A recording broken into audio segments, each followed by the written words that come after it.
భక్తుడికి ఒక అలవడాలి. ఏంటంటే భగవంతుణ్ణి అర్థం చేసుకోవడం. భగవంతుణ్ణి అర్థం చేసుకోవడం ఏంటండి బాబు?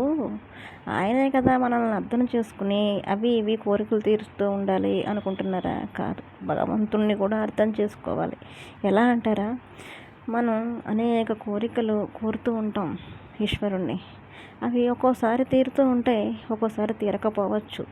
తీరకపోవడానికి గల కారణం ఏంటంటే ఆ కోరిక తీర్చడం వల్ల మనకి కొన్ని నష్టాలు ఏర్పడతాయేమో అని భగవంతుడు మనకి ఆ కోరిక తీర్చి ఉండకపోవచ్చు అని ప్రధాన కారణంగా ఒకటి.